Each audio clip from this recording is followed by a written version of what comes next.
Hi, this is Dr. Gregory Sadler. I'm a professor of philosophy and the president and founder of an educational consulting company called Reason.io, where we put philosophy into practice. I've studied and taught philosophy for over 20 years, and I find that many people run into difficulties reading classic philosophical texts. Sometimes it's the way things are said or how the text is structured. But the concepts themselves are not always that complicated, and that's where I come in.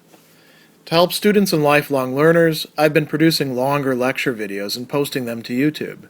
Many viewers say they find them useful.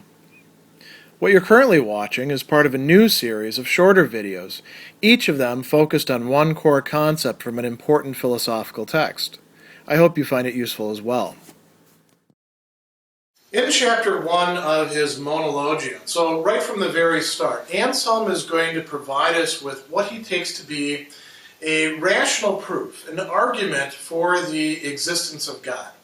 God understood as the supreme being, but also in this chapter as the supreme goodness and as supreme greatness, something that he's also going to talk a bit about in chapter 2. So we'll talk about just how he conceptualizes that at the very end of this video when we turn to chapter 2.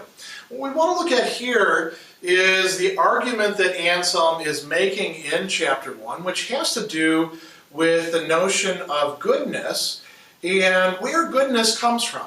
Now, it's very important that you keep in mind the two background assumptions that I've talked about in other core concept videos on Anselm. Anselm is adopting a Platonist perspective, so he does in fact hold to a doctrine of participation, which is going to play a role here. He also holds to a doctrine of degrees of being, which also plays a role here, although in a less explicit way. So he starts out by saying, look, we know from experience that there is a multiplicity of good things. How do we know that? He says, we turn our mind towards investigating the source of the goodness of those things that we desire because we judge that they're good. What do we in fact see? There's countless goods whose great diversity we experience both through our bodily senses, like drinking coffee or laying around and relaxing or seeing an interesting spectacle. And he says also through the reasoning of our mind. Like when, for example, we're told we should take some bitter medicine, and we're like, that doesn't sound very good to me, but I'd rather not be sick, so I think I'll take the medicine. That's through the reasoning of our mind, right? And he says we encounter this vast plurality, this multiplicity, this diversity of goods. And the question then that raises itself for us is, well, is there something that actually makes these goods good?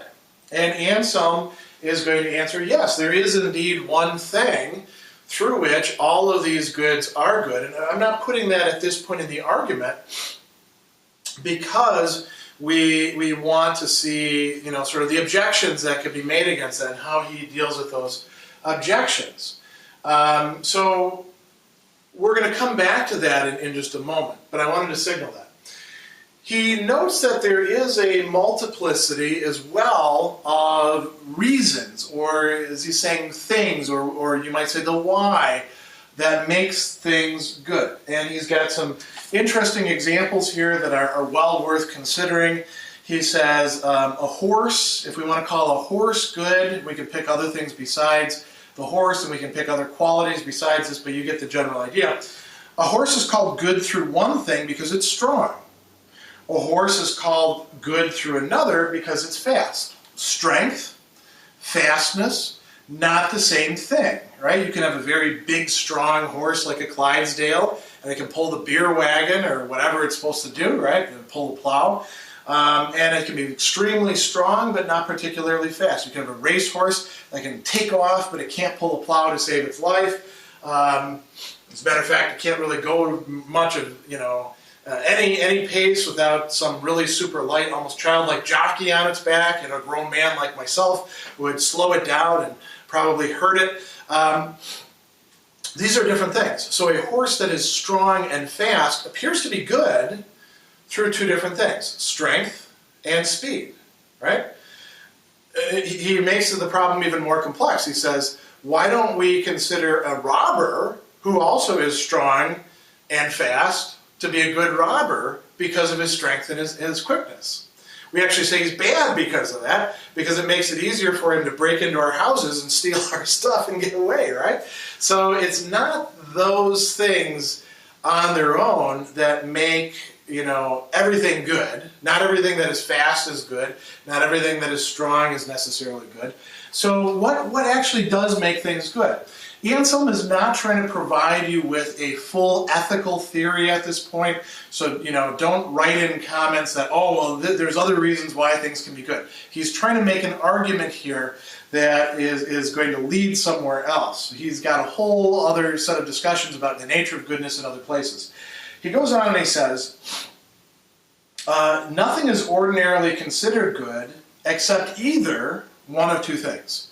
Either because of some usefulness, right? In Latin, that's utilitas, and he's going to talk about this in other places as the beneficial, the commodum, that which is conducive to us. Here he gives the example of health and those things that conduce to health, right? Or, that's one type of goodness, or because of some intrinsic value. And this is a way to try to translate a term that Anselm is using, honestatum, honestatis, honestas. It's hard to get across. It does mean something like that which has value for its own sake, that we get honesty from that term. It's a term that's used to translate another equally difficult to translate Greek term, the kalon, meaning that which is, attractive, beautiful, honorable, pleasing, but not merely pleasing, but pleasing because it's got an intrinsic goodness to it. So in any case, something that has intrinsic value. And here he gives the example of beauty and things that contribute to beauty. So these are two important ways for things, very basic ways for things to be good. So the robber is not good even though the robber is strong and fast, because the robber is the opposite of useful. The robber is actually harmful to other people. And also, if you want to get down to it, to the robber, him or herself, right?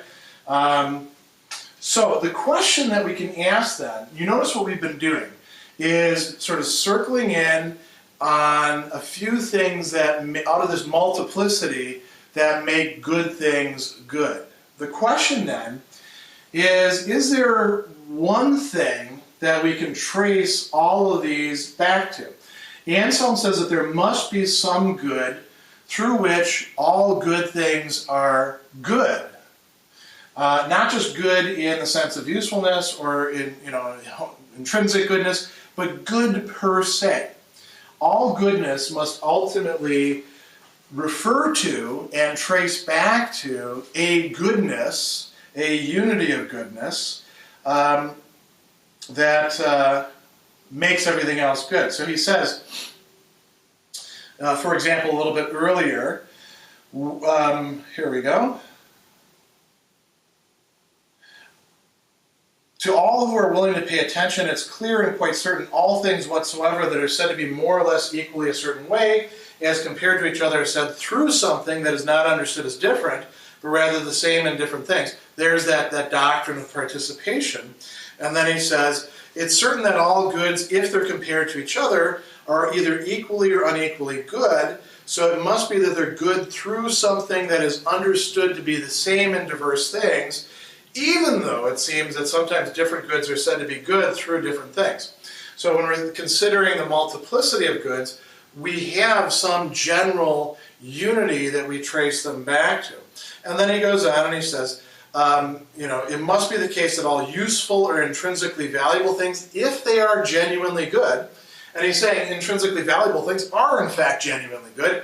Useful things could be good, could also not be good, right? If they're good, they must be good through that very same thing, whatever it is, through which all goods must be or exist. So however you want to divide up goodness in your general categories, whether you want to use like an Aristotelian differentiation between the good as pleasant, the good as useful, the good as, good in itself, the kalon, whether you want to adopt some other thing, Anselm can still say the same basic idea. Okay, well, what makes all those kinds of good, good? Can we trace it back to something central? And he thinks that we can. Now, this thing makes all other good things good. He says, who would doubt that this thing through which all goods exist is itself a great good? Now, how great is it? He says, can this good have its being through another? This is where we're getting to sort of the top of the ladder, you might say. This good thing, goodness itself, through which all these good things that we call good exist, through which they have their being as good, could that itself be dependent upon something else, not even necessarily right up front for its goodness, but for its being? Anselm says no, because if that were to be the case, then the being which causes the good, capital G, to exist would in fact be better than the good. It would because it's productive of such a great good. So there would be a yet greater good, and the good would be unequal to it. And that's not, coherent to think through. So he says that's what leads us to conclude that this good is supremely good. And what does he mean by supreme? Well, he explains here. Supreme, by the way, is a relative term. It says something is supreme if it surpasses others in such a way that nothing is equal to or more excellent or better than it.